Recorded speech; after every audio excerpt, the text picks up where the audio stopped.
파이터들 2학기 출결 조심해야겠네요. 네, 3학년 그렇죠. 2학기 예. 출결. 이게 수능 끝나거나 학교 안 가고 그러니까 된다고 자꾸 위험할 수 생각하시는 있어요. 있는데 맞아요. 그게 네. 출결 들어갑니다. 네네네. 네, 어떻게든 현찰을 쓰시도록 하세요. 네네네.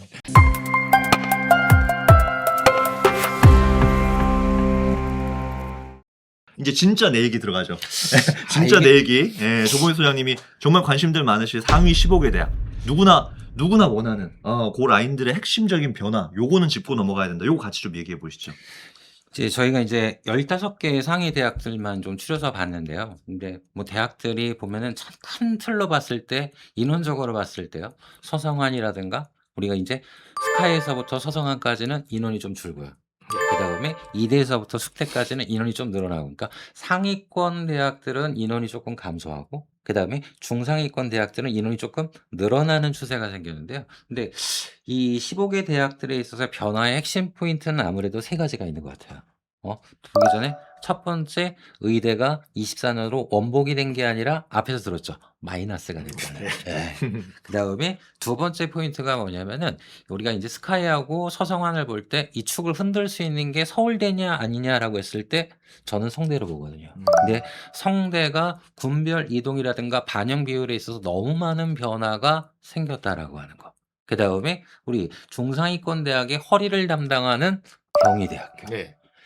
너무 많은 변화가 생겼어요. 그러니까 인기 학교인데 네. 이렇게 변화를 일으키면은 영어를 죽였어요. 그러니까요. 아주 마음에 안 들어요, 진짜. 그러면 이제 한번 본격적으로 볼 텐데요. 뭐 서울대, 연대, 고대에 있어서의 기본적으로 반영 비율에 있어서의 변화는 없어요. 네. 그다음에 사과탐에 있어서 가산점을 주는 것도 큰 변동이었고요. 이제 핵심 포인트는 뭐냐? 연대가 학생부를 5%를 반영한다. 이거 너무나들 민감하게 반응해요. 여기에 대해서 어떻게 생각하십니까? 그러니까 이게 지금 1000점 만점에 결국에 이제 50점이라는 건데 이게 빵점부터 50점이면 사실 변별력이 없다고 할 수 없잖아요. 근데 이제 네네. 40점 기본 점수를 깔고 1, 2등급 같은 점수, 3, 4등급 같은 점수, 진로도 B마다도 H급. 그러니까 이 부분은 연세대가 사실은 다른 대학들도 그렇지만 정시에서 학생부를 반영하기 시작하는 게 추후에 28학년도 입시를 대비한 약간 그 포석 정도지 이걸로 사실 서울대 정성평가 수준의 그런 변별력까지는 절대 아니다. 네. 그러니까 너무 그걸로 이제 저기 겁먹을 걱정하지 것 같다. 마시고 네. 오히려 저런 가산점 부분이라든지 이런 거에 좀 더 신경 쓰시는 게 나을 것 같습니다. 네. 네네.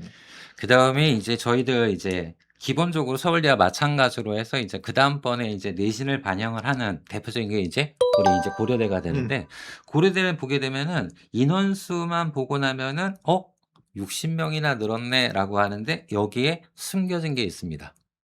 두 가지가 숨겨져 있는데 첫 번째 다군의 학부대학이 가군으로 옮겨왔어요. 작년에 그 새로운 빛이었는데 다분히 네, 빛이었는데 왕이었죠. 금세 네. 사라졌어. 다군의 네. 왕자가 바뀌었습니다. 그렇네요. 예, 그다음에 인원이 늘었다라고 하는데요. 주의하셔야 됩니다. 교과 인원은 늘려놓고요. 일반 전형은 줄여놨어요.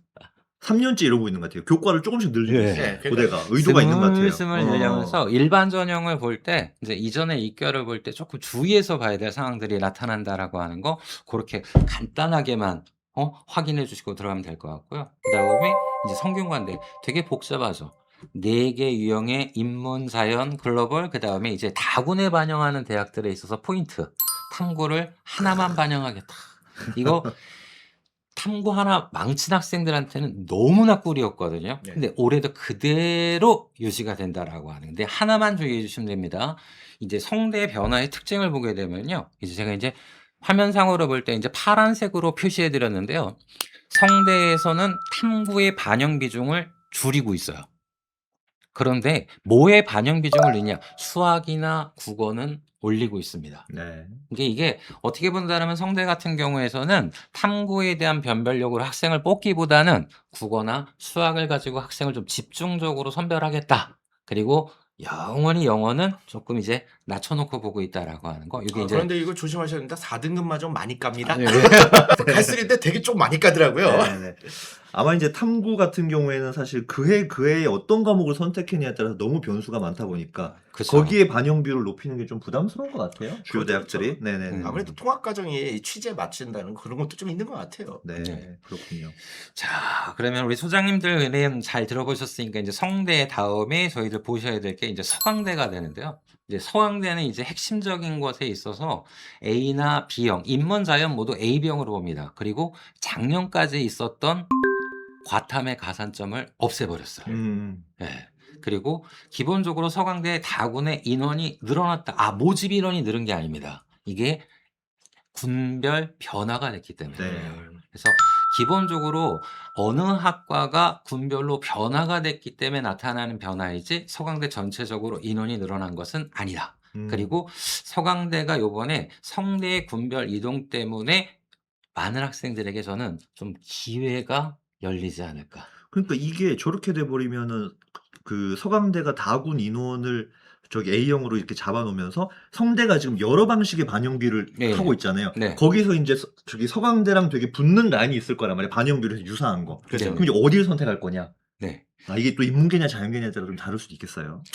기본적으로 이제 성대 A형 쪽에 해당되는 친구들이 서강대랑 같이 맞물렸을 때 높은 점수가 나올 때 서강대는 충분히 합격권이 되거든요. 네. 근데 가장 간단하게 본다라면 뭐 나군에 작년 같으면은 서강대 경영 쓰고 그러면 가군에는 그래 성대 경영을 한번 써보자 질러보자 어차피 나 연구도 안 되니까. 네. 그런데 이제 올해는 안 됩니다. 네. 예. 같은 군으로 이동을 했기 때문에 결국은 학생들에게 좀 선택의 폭이 조금 많이 줄어드는데 그래도 서강대는 저희들이 그 서강 매니아라고 하거든요. 그래서 매니아층이 그나마 그대로 유지가 되니까 올해 입시에서 어쨌든 성대의 군별 변화가 되게 크게 영향받는다라고 보시면 될 것 같고요. 그다음에 한양대를 보셔야 되는데 앞에서 이제 설명드렸어요. 이 학생부 10%의 반영을 너무 깊게 생각하지 마세요. 네. 왜냐면은 수시에서 교과에서 반영하는 방식으로만 해석을 합니다. 근데 한 가지 포인트는 있어요. 출결이 안 좋으시면 안 돼요. 예, 그건 있어요. 맞아요. 그러니까 미인정 출석은 무조건 감점이에요, 이건. 그래서 미인정 출석에 있는 학생들 조금 불리하니까 요 한양대는 좀 피하는 쪽으로 하셨으면 좋겠습니다. 정시 파이터들 2학기 출결 조심해야겠네요. 네, 3학년 그렇죠. 2학기 예. 출결. 이게 수능 끝나거나 학교 안 가고 그러니까 된다고 자꾸 위험할 착각할 수 수 있어요. 있는데 맞아요. 그게 네. 출결 들어갑니다. 네네네. 네, 어떻게든 현채를 쓰시도록 하세요. 네네네.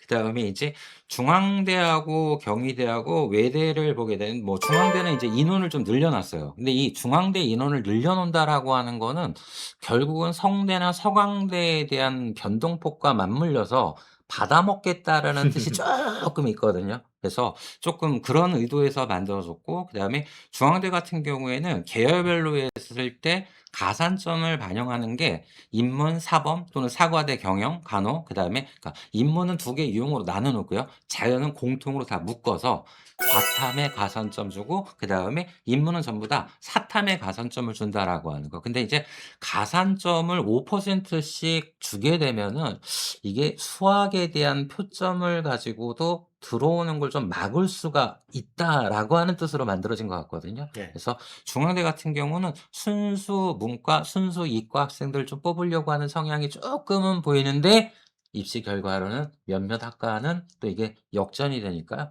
자, 고런 점 좀 살펴봐 주시면 되고요. 그리고 앞에서 말했던 것처럼 이 태풍의 눈이 되는 게 이제 경희대거든요. 너무 많아요. 왜냐하면은 영어를 감점으로 해서 바꿨는데 1-2 등급을 또 같게 봐요. 그러니까 영어 2 등급도 1 등급이고 1 등급도 2 등급입니다. 그러면서 기본적으로 영어를 줄여다 보니까 수학하고 사탐에 대한 반영 비율을 대폭 늘리거나 또는 이제 자연계열 같은 경우에는 전 계열을 반영 비중을 다 올려놨어요. 그다음에 특히 이제 저는 이제 학생들한테 "가서 전과해라." 하고 보내는 게 이제 예능하고 체육계가 있는데 비율이요. 이제 6대 4가 됐습니다. 국어 60 그다음에 탐구 40 입니다. 이게 재앙 같은 일이에요. 왜냐면 예체능 학생 중에서 국어를 못하는데 영어 잘하는 애들이 많았거든요. 네. 네. 근데 영어가 아예 힘을 못 써요, 이제. 그다음에 외대는 뭐 인원상의 변동 외에는 특이사항 변동은 없고요. 예. 그다음에 이제 서울 시립대, 그다음에 건대, 동국대까지 보게 되는데요. 이제 시립대 같은 경우는 가산점을 보실 때 되게 조심하셔야 돼요. 왜냐하면은 문과 계열, 즉 인문원, 인문툰, 자연원, 자연투 계열을 4개로 해서 나눠 놨는데요. 탐구 과목을 선택을 할 때 이제 사탐, 관탐, 사탐, 과탐, 사탐 성는 학생들 안 됩니다. 사탐 2 과목을 응시해야지만 가산점을 받을 수 있고요. 과탐 2 과목을 응시해야지만 가산점을 받습니다. 다시 말하면 우리는 순쪽만 뽑겠다. 이게 서울 시립대가 되고요. 아. 근데 저는 좀 다르게 어. 생각하는 게 네. 의도는 뭐 그렇게 해석할 수 있지만 사실 서울 시립대 치는 과탐 학생들이 뭐 100분위를 뭐 95 이렇게 받는 애들은 아니잖아요. 그럼 저는 뭐 이 정도는 좀 무시해도 되지 않을까 하는데 아, 소장님 의견은 어떠세요? 이게 무늬만 순종을 뽑는 거지. 그렇죠. 작년도, 예, 예, 작년도, 무늬만. 작년도 입결 결과 보면 예. 실질적으로 시립대의 그 이과 침공이 그럼요. 어마어마해요. 어마어마하니까. 예, 예. 예. 그 의도만 그렇다 이거죠. 예. 예. 그다음에 이제 건대는 이제 인원상에 있어서의 감소 폭이 좀 도드라지고 다군에 조금 늘어나는데 요거는 이제 군별 이동에 따른 거고요. 그다음에 반영 비중에는 별 차이가 없다라고 하는 거. 그다음에 동국대 같은 경우는 되게 복잡할 수가 있는데요. 여기는 잘 보셔야 돼요. 이제 인문 같은 경우에는 사탐의 가산점을 당연히 주는데 이제 자연 계열은 과탐도 받고 미적분까지도 받을 수 있는 학생들이 있어요. 그러니까 이제 사탐과 다르게 인문계열과 다르게 수학하고 과탐 두 개에서 다 가산점을 받는 과가 있고 과탐만 가산점을 받는 학과가 있는데 그거 분류해 놨거든요. 이제 요거 조심하면서 좋은 쪽으로 유리해서 선택을 할 수 있구나. 요렇게 생각해 주시면은 동국대에서도 큰 힘 여러분들이요. 좋은 효과를 누릴 수 있고요. 그다음에 저는 이제 학생들, 중위권 학생들의 이제 마지막 희망과도 같은 게 이제 홍대라고 보거든요. 근데 홍대는 인원상에서는 별로 그렇게 큰 변화가 없어요.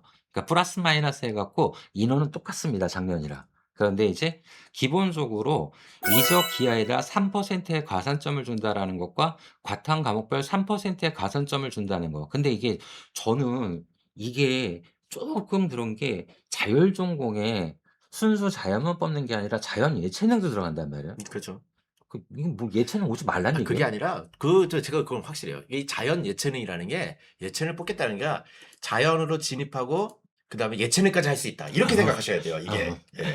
자, 요게 저희들이 많이 알고 있는 오해 중에 하나가 그냥 계열로 예. 들어와서 이쪽으로 가라. 그러니까 결과적으로 이제 홍대상에서는 이렇게 가산점 외에 인원정이나 반영 비중의 변동은 없고요. 그다음에 이제 숙대 같은 경우는 인원을 조금 줄여 놨는데 반영 비율을 조금씩 늘려 놨다라고 하는 거.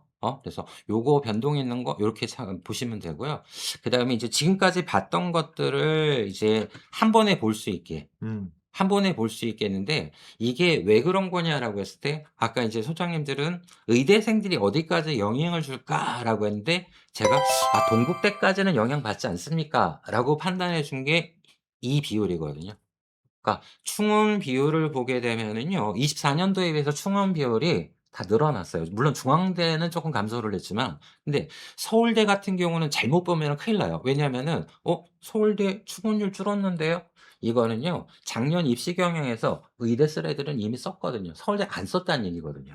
예. 그래서 기본적으로 연대, 고대 그러니까 기본적으로 이런 식으로 충원율을 보게 된다라면은 의대생이 증가했을 때 충원율이 전부 다 변동폭이 되게 크거든요. 그러기 때문에 이 변동의 여파가 저는 '동국대까지는 온다.' 그런데 '동국대까지 오는 이유는 뭐냐?'라고 했을 때 성대, 서강대, 한양대, 중앙대, 경희대, 시립대까지 인원들이 변동이 상향으로 한 칸씩 한 칸씩만 올라가도 동국대까지 영향이 오기 때문에 이런 경향이 나타난다고 분석을 하거든요. 뭐 이 점에 대해서 뭐 별다른 이설은 없으신가요? 그게 의대의 영향이 인제 어디까지 미칠 거냐에 대해서 인제 이게 사실 정시는 우리 학종을 포함한 수시랑 좀 차이점이 나는 게 음. 현실적으로 뭐 이렇게 가산점이나 여러 가지 변수들이 있긴 하지만 이과도 문과를 지원할 수 있다는 결정적 차이가 있기 때문에 근데 이제 메디컬 계열로 가면 이과는 이과예요. 예. 메디컬 계열에서 교차가 일어나진 않거든요, 실질적으로. 그러니까 인제 그 부분 때문에 이과에서 문과 교차 이런 복합적인 부분들 때문에 그해의 어떤 변수들이 좀 추가적으로 작용하지 않았나 한 3개년은 봐야 될 것 같다. 뭐 고런 느낌들이 들고 아무래도 이 충원율 변화가 뭐 예를 들어서 연대 같은 경우에는 2 년간 비슷했잖아요. 예. 네. 고려대는 근데 2배로 증폭했단 말이에요. 저는 음. 그게 연대가 사탐, 과탐, 가산점을 각각 걸었던 어떤 그런 변수들도 작년부터 작용하지 않았나 뭐 요런 추정도 해 보고 뭐 그렇습니다. 저는 오히려 고대가 작년에는 사과탐이 지정이었잖아요. 네. 예. 풀어놓지 않았기 때문에 이랬던 것 같고요. 그다음에 그러다 보니까 이제 홍대 얘기를 안 할 수가 없는데 이 아까 그 홍대를 저희가 잠깐만 다뤘는데 이거 홍대가 사실 많이 쓰잖아요. 너무 많이 쓰잖아요. 다군이니까. 예, 다군인데 정말 많이 쓰고 여기 마지막 라인을 벗어나고 싶지 않아 하니까요. 근데 이제 홍대가 아까 이제 그 소장님 넘어갔는데 저도 궁금해서 그런데 소장님 의견이 원래 작년까지는 과탐이었잖아요. 음. 근데 이번에는 과탐에 대한 그냥 가산점만 준단 말이에요. 이러면 이제 일결이 어떻게 영향을 미칠지 한번 생각이 일단 최동수 소장님은 일결이 올라갈 것 같으요 아니면 내려갈 것 같으세요? 그러니까 오히려 인제 실제로 사탐 런으로 뭐 한 과목 한 과목이든 사탐 런으로 많이 넘어가는 상황에서 아예 작년에는 들어오지 못했고 그러니까요. 올해는 들어갈 수 있고 그 부분이 인제 가산점을 못 받는다 하더라도 어느 정도 국어, 수학으로 충분히 갈 수 있는 친구들 그러니까 이게 다군의 특징이잖아요. 네. 그러니까 보면 가나군에서 뭔가 쪼끔 상향이나 소신을 질렀을 경우에 홍대랑 학교 차이가 생각보다 날 수도 있다고 저는 보거든요. 그러니까 인제 그런 문과 친구들이 홍대 걸리고 이렇게 하는데 과탐 그 부분이 지금 필수에서 가산점으로 바뀌면서 오히려 저는 전체적으로 그 사탐을 선택한 친구들까지 들어오는 바람에 '단순 입결은 쪼끔 더 상승할 가능성이 있지 않나.' 고런 생각도 좀 해 봅니다. 조범회 소장님. 저도 마찬가지인데요. 네. 약간 상승하는데 생각보다 도드라지지는 않을 거다. 네, 이거는 뭐 세 명이 다 의견을 치러봤냐면 작년만 하더라도 사실 과탐 2개를 4 맞고 붙은 학생들도 있어요. 예, 그것도 한두 명이 아니었습니다. 제가 아는 사람이 하더라도. 그러니까 이 홍대 같은 경우에서는 입결이 좀 상승할 거라는 거. 그래서 너무 그 입시계 왜냐면 제가 이 얘기를 왜 꼭 드리냐면 원래는 우리가 홍대를 안정으로 쓰는 일이 상당히 많았었어요. 그런데 이번에 입시기한 예측이 틀릴 수도 있잖아요. 예, 네. 프로그램이나 그렇기 때문에 조금 보수적으로 봐야 되지 않나 이것 때문에 그래서 추가적으로 한번 말씀을 드렸던 겁니다. 좋습니다. 자, 이제 예측 프로그램, 모의 지원 아유. 프로그램 이거 할 얘기 많잖아요 저희가. 이거 자. 어머니들 되게 많이 궁금해하시는 건데요. 이제부터 진짜입니다. 인제 챕터 4랑 챕터 5가 진짜 듣고 싶었던 얘기